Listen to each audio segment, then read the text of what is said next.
पर अलग अलग व्यवस्था की गई है।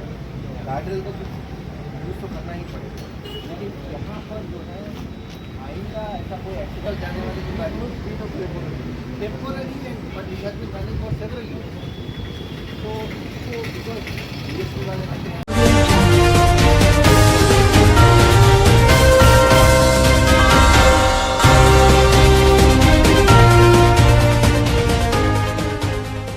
নম্বর জাতীয় সড়কে এবার দুর্ঘটনা রুখতে মাঠে নামলো প্রশাসন। শুরু হলো যৌথ অভিযান।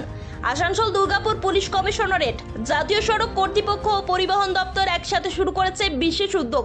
লক্ষ্য একটাই, 19 নম্বর জাতীয় সড়কে দুর্ঘটনা কমানো। সোমবার বাংলা ঝাড়খণ্ড সীমান্তের ডুবুরডিহি চেকপোস্ট যৌথ পরিদর্শন করেন ডিসিপি ট্রাফিক পিবিজি সতীশ সহ পুলিশ আধিকারিক, হাইওয়ে কর্তৃপক্ষ ও মোটর ভেহিকেলসের বিভাগের প্রতিনিধিরা। যেসব জায়গায় বারবার দুর্ঘটনা ঘটেছে সেগুলি চিহ্নিত করে গাড়ির গতি নিয়ন্ত্রণ, নতুন সাইনেজ বসানো ও পরিকাঠামো উন্নয়নের কাজ শুরু হচ্ছে। ডিসিপি সতীশ জানান, পরিকাঠামোগত সমস্যা চিহ্নিত করে দ্রুত সমাধান করা হবে। এনএইচএআই এর প্রতিনিধি প্রিয়াংশু সিং বলেন, বরাকর ঝাড়খণ্ড সীমান্ত থেকে পানাগড় পর্যন্ত ধাপে ধাপে এই কাজ হবে। প্রশাসনের দাবি, এই যৌথ উদ্যোগে NH-19 এর দুর্ঘটনার সংখ্যা অনেকটাই কমবে, তৈরি হবে নিরাপদ সড়ক। আপনার এলাকায় জাতীয় সড়কের অবস্থা কেমন কমেন্টে জানান। ভিডিওটি শেয়ার করে সচেতনতা বাড়ান। আরও আপডেটের জন্য সাবস্ক্রাইব করুন ননস্টপ এক্সপ্রেস টিভি।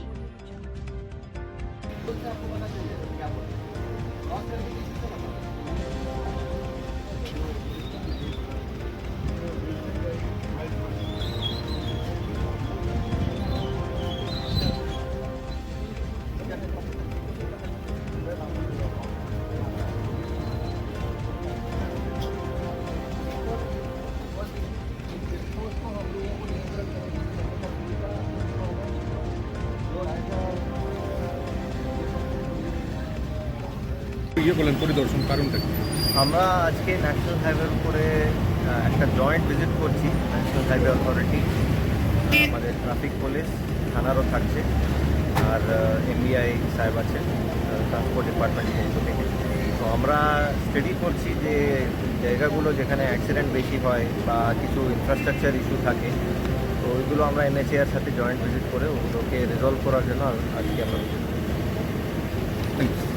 पोस्ट पे अभी डाइवर्जन प्लान चल रहा है। एक्सीडेंट ज़्यादा हो रही थी, इस वजह से अभी फ़िलहाल इस पे काम चलेगा। कुछ साइनेजेस लगेंगे ताकि लोग सुचारू रूप से स्लो हों। और देखिए यहाँ पे एक चेक पोस्ट है बड़ाकर और झारखंड के बीच में।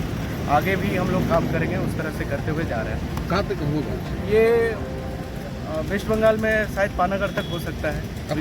मेरा नाम प्रियांशु सिंह, बरवा।